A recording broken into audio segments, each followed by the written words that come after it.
While the billionaires were sipping their champagne in the Swiss Alps, they published something that wouldn't escape the attention of careful people. Not climate change, not pandemics. What's the #1 global risk for 2026? Economic warfare. Trump is threatening Europe with 25% tariffs. Isn't that interesting? What has changed, and what kind of dead end is Europe in?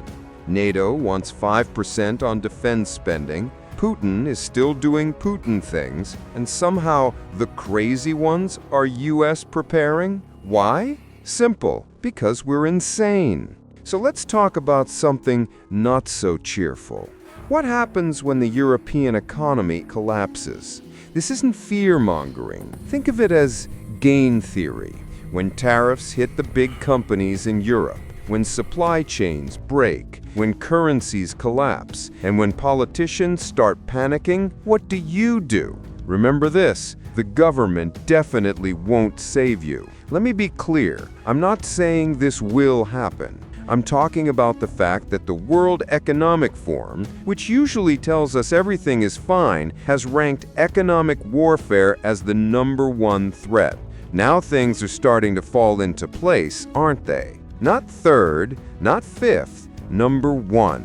What kind of damn simulation is this, I can hear you saying? Either they know something we don't, or we're all going to feel really stupid for not having a plan.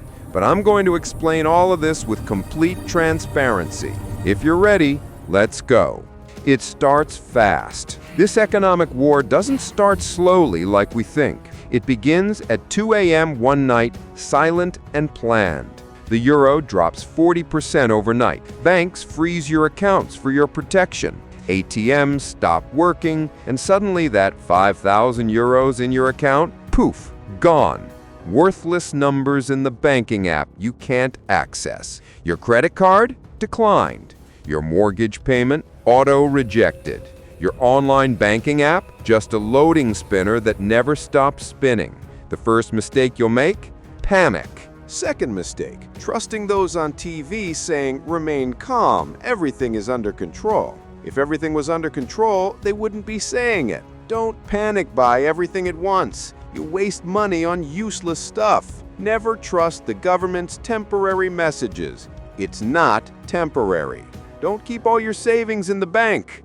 They really don't have that much cash on hand. And definitely don't wait for things to go back to normal. There is no such thing as normal. There's only before and after. Hour 1, you get cash. All the cash you can get. Of course, during this time, banks will limit withdrawals. They always do. Remember Greece 2015? 60 euros per day limit. Cyprus 2013? Accounts frozen for weeks. This isn't theoretical. These are the rules of the game. Fill your tank. Buy food that doesn't need refrigeration. Water, batteries, boring survival stuff that keeps you alive while everyone else is fighting over toilet paper. You've got maybe 6 hours before normal people figure this out. Use them. Here's an interesting fact. It's totally normal for banks to say they don't have your money. They have 10% of it. The rest, given out as loans, invested, vanished into the financial universe. It's called fractional reserve banking, and it works great until everyone wants their money back at the same time. So when the bank run starts, the first 10% get paid. The rest get temporary account restrictions. In banker language, that means f*** off, we're out of cash. Supermarkets stock 3 days of food. That's it. Modern just-in-time delivery systems are incredibly efficient, but also incredibly fragile. When trucks stop moving because fuel is rationed and drivers aren't getting paid in worthless currency, then the scenario goes in a completely different direction. The first 3 days. Whoa, all the shelves are empty, and I think they're gonna stay empty for a long time. Day 1, bank runs and panic buying. Day 2, stores empty, resupply about to stop.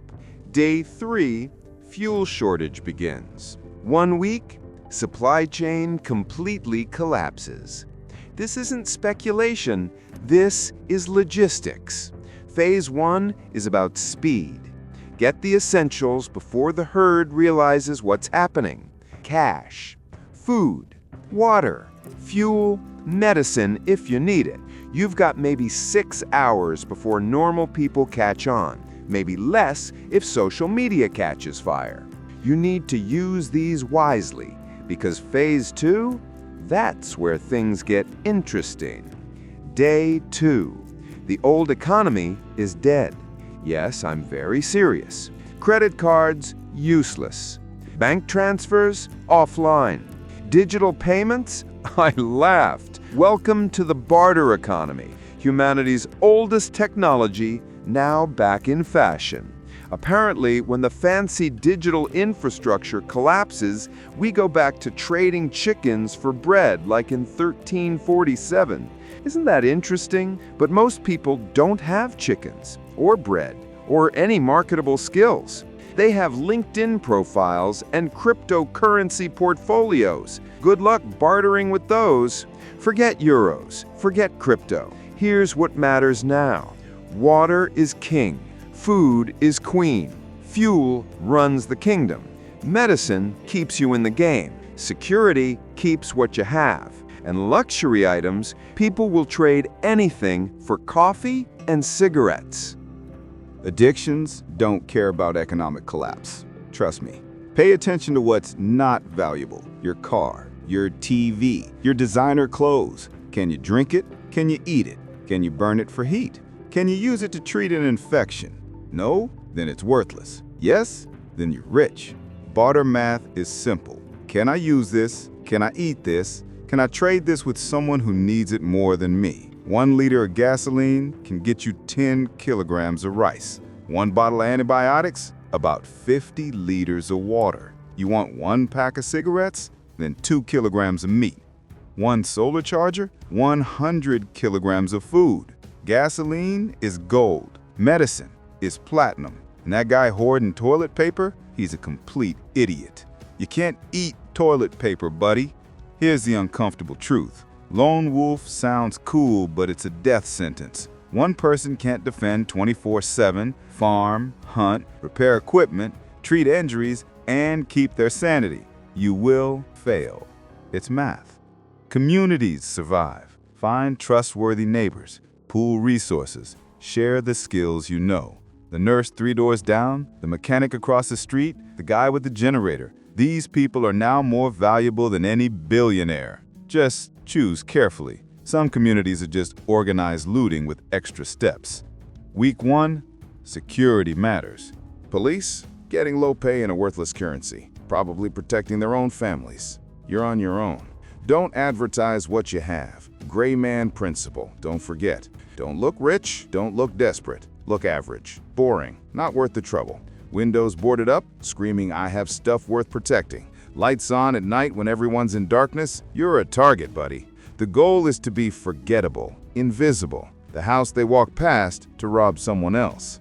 Everything is connected.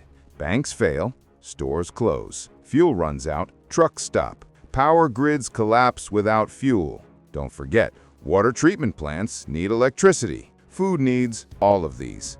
This is why preppers seem crazy until they don't, because we understand cascade failures. If one domino falls, they all fall. And when they fall, you absolutely must have your own food, water, and plan. For this reason, before I explain what happens in week 2, share this video with your loved ones and people you want to be prepared for these possible scenarios.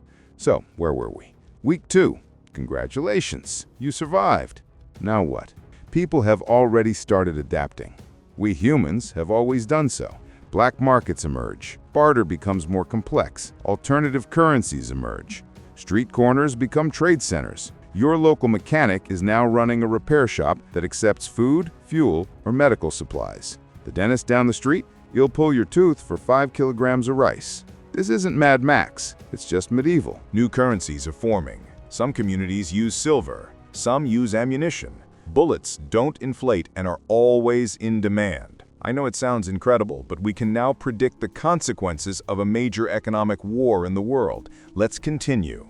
Some use fuel coupons, some use food stamps, but the real currency, skills. For example, can you repair a generator? Can you treat an infection? Can you grow food? Can you purify water? Can you repair electronics? You're now in the 1%. The guy who made millions trading stocks? Worthless. The plumber who knows how to repair a well pump? Royalty. Notice what's not on the high-value skills list. Marketing, social media management, crypto consultants, life coaches, app developers. Sorry, crypto brothers, your NFTs won't fix a broken water pump. The skills that matter now are medically. Doctors, nurses, emergency medical technicians, even veterinarians, mechanical, repairs, manufacturing, makeshift solutions, agriculture, growing food, preserving food, animal husbandry, security, not shooting, strategy, de-escalation, perimeter defense, communications. Ham radio operators have suddenly become very important. Learn practical skills now. You can't download them when the internet is gone. Governments will try things. Week 1, everything is fine. Week 2, temporary measures. Week 3, mandatory rationing. Month 1, emergency powers. Month 2, new currency coming soon trademark. Price controls cause shortages. Rationing creates black markets. New currencies that nobody trusts. They have good intentions. Results vary. Plan accordingly. The government isn't the enemy. They're just slow, bureaucratic, and working with incomplete information. By the time they implement a solution, you need to have already solved the problem yourself. Eventually, a new balance forms. Not the old normal, a different normal.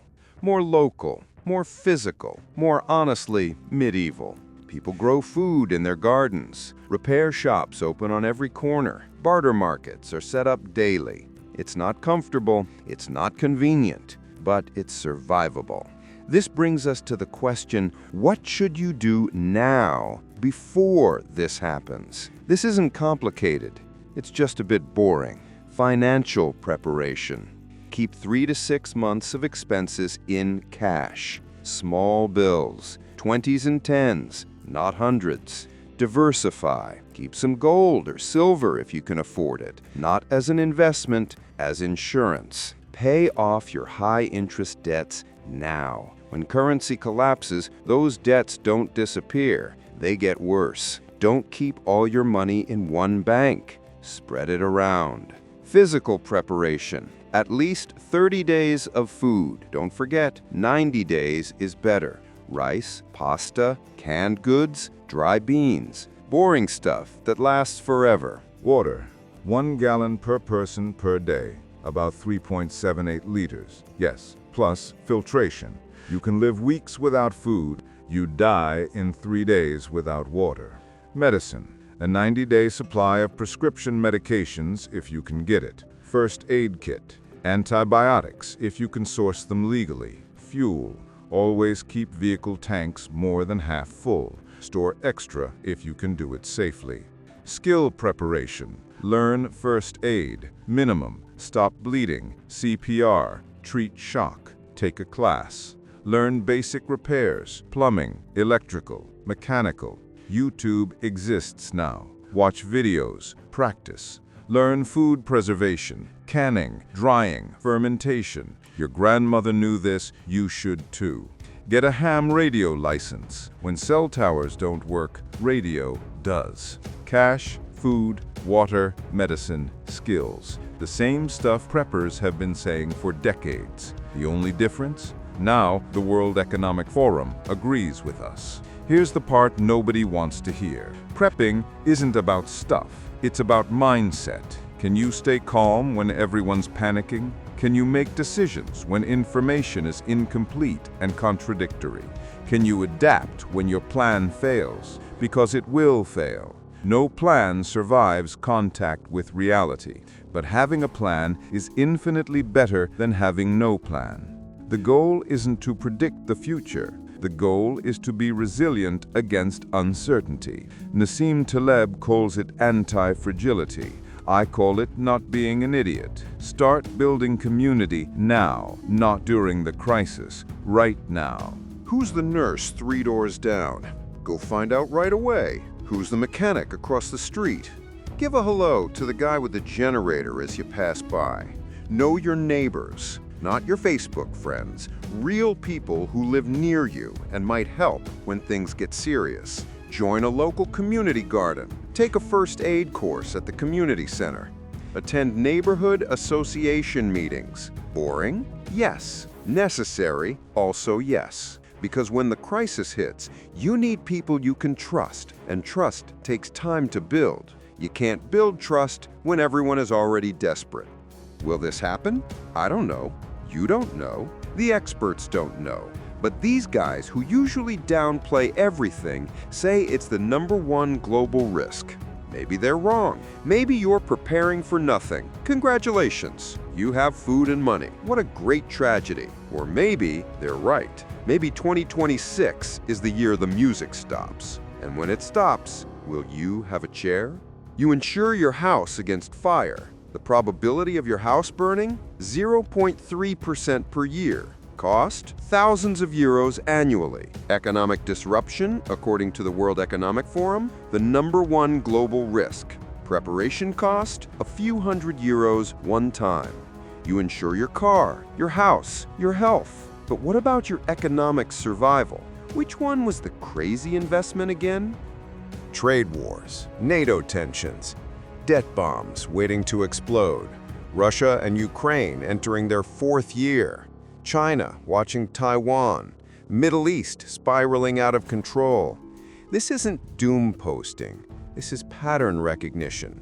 You don't need to become a bunker maniac. You don't need to move to the forest. Just reduce your risks. Cash, food, skills, community.